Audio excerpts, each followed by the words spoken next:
आज हम बात करने वाले हैं एक ऐसे देश की जिसे अक्सर पॉकेट डायनामाइट कहा जाता है। मतलब आकार में तो छोटा है, लेकिन इसका असर बहुत बहुत बड़ा है। तो सवाल यही है, आखिर ये हुआ कैसे? एक देश जो हमारे कई शहरों से भी छोटा है, वो दुनिया के सबसे अमीर देशों में दूसरे नंबर पर कैसे आ गया? चलिए आज इसी पहेली को सुलझाते हैं। और जब हम अमीरी की बात कर ही रहे हैं तो जरा ये आंकड़ा देखिए। यहाँ पर जो मिनिमम मंथली सैलरी है वो ही 2000 यूरो है, यानी करीब करीब $2.25 रुपए। ये दुनिया की सबसे ज्यादा मिनिमम वेजेस में से एक है, जो यहाँ के लाइफस्टाइल की पहली झलक दे देता है। तो इस सफर में हम सबसे पहले तो लग्जमबर्ग के इस पॉकेट डायनामाइट वाले टैग को समझेंगे।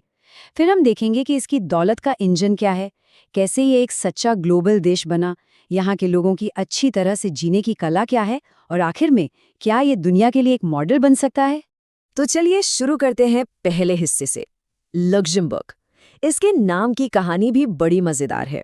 कहते हैं इसका नाम लुसिलनबर्ग शब्द से निकला है, जिसका मतलब था छोटा किला। और ये नाम सच पूछिए तो इस देश की पूरी कहानी बयां कर देता है। और यहीं पर लग्जमबर्ग का जो विरोधाभास है ना, वो खुलकर सामने आता है। जरा सोचिए, एक तरफ आबादी सिर्फ 6 लाख के करीब और नाम का मतलब भी छोटा किला, और दूसरी तरफ ये दुनिया का दूसरा सबसे अमीर देश है और पूरे यूरोप की फाइनेंशियल कैपिटल भी। कमाल का बैलेंस है ना?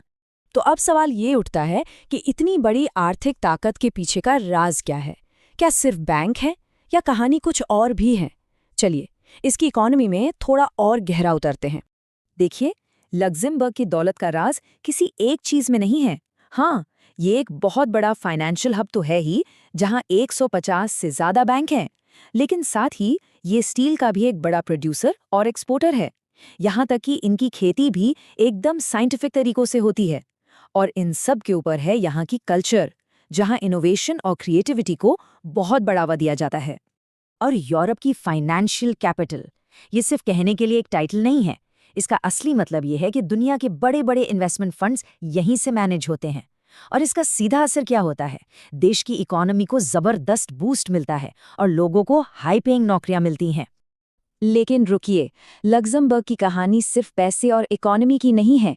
इसका असली सीक्रेट, इसका असली खजाना तो यहाँ के लोगों में छिपा है, जो इसे वाकई में एक ग्लोबल देश बनाते हैं। ये आंकड़ा देखिए, ये आपको हैरान कर देगा। लग्जमबर्ग की 60% आबादी देश के बाहर पैदा हुई है। मतलब ये कि देश की मेजॉरिटी आबादी ही बाहर से आए हुए लोगों की है। ये किसी भी देश के लिए मतलब एक बहुत ही असाधारण बात है।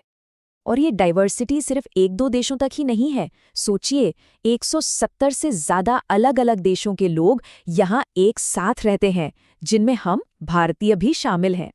और बात यहीं ख़त्म नहीं होती। यहाँ जो वर्कफोर्स है ना, उसका एक बहुत बड़ा हिस्सा रोज़ाना पड़ोसी देशों से आता है, फ्रांस, जर्मनी और बेल्जियम से, और शाम को काम ख़त्म करके वापस अपने देश लौट जाता है। ये क्रॉस बॉर्डर कोऑपरेशन ही इस इकोनॉमी की रीढ़ की हड्डी है। तो ठीक है, पैसा भी है और एक ग्लोबल समाज भी है, पर इसका असर लोगों की जिंदगी पर कैसा पड़ता है? चलिए अब देखते हैं कि यहाँ अच्छी तरह से जीने की कला क्या है। यहाँ की सेफ्टी का लेवल जानना है तो बस ये एक बात सुनिए। पूरे देश में सिर्फ 2 जेल हैं, और वो भी ज्यादातर खाली ही रहती हैं। इससे आप अंदाजा लगा सकते हैं कि यहाँ क्राइम रेट कितना कम होगा। यहाँ के हाई स्टैंडर्ड ऑफ लिविंग का एक और सबूत चाहिए तो ये देखिए, हर 1000 लोगों पर लगभग 647 कारें हैं, जो दुनिया में सबसे ज्यादा में से एक है। ये दिखाता है कि लोगों की परचेसिंग पावर कितनी ज्यादा है। अच्छा, यहाँ के लोगों की लाइफस्टाइल में कुछ बड़ी दिलचस्प आदतें भी हैं। जैसे ये लोग पढ़ने के बहुत शौकीन हैं। छुट्टी वाले दिन 6 से 7 घंटे पढ़ना आम बात है। एक और बड़ी खूबसूरत परंपरा है कि जन्मदिन या शादी जैसे खास मौक़ों पर ये लोग पेड़ लगाते हैं। और हाँ, ये लोग बड़े शांत स्वभाव के होते हैं, बहस से दूर ही रहते हैं। यहाँ एक बड़ी कॉमन कहावत है, आप वही हैं जो आप पहनते हैं। मतलब लोग अपने पहनावे, अपनी प्रेजेंटेशन पर बहुत ध्यान देते हैं। ये उनकी सोची समझी लाइफस्टाइल और सेल्फ रिस्पेक्ट को दिखाता है।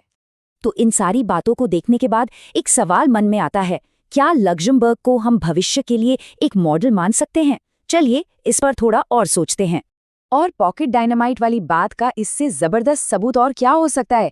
सोचिए, सिर्फ 6 लाख की आबादी वाला एक देश, और उसी देश से निकली एक कंपनी RTL ग्रुप आज पूरी दुनिया में 55 टीवी चैनल्स और 29 रेडियो स्टेशन चलाती है।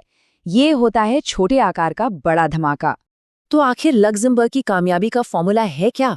ये एक मिक्सचर है। एक तरफ फाइनेंस और इंडस्ट्री पर टिकी मजबूत इकोनॉमी है, दूसरी तरफ इमिग्रेशन से बना एक ग्लोबल समाज है, और इन सब के ऊपर एक ऐसी संस्कृति है जो सेफ्टी, वेलबींग और अपनी विरासत को बहुत अहमियत देती है।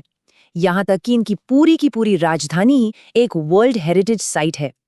तो अंत में सवाल यही है, क्या लक्ज़मबर्ग का ये जो फॉर्मूला है, फाइनेंस, इमिग्रेशन और वेलबींग का, क्या ये सिर्फ एक अनोखा चमत्कार है जो बस यहीं हो सकता था, या फिर ये एक ऐसा मॉडल है जिसे दूसरे देश भी अपना सकते हैं? ये एक सोचने वाली बात है ना?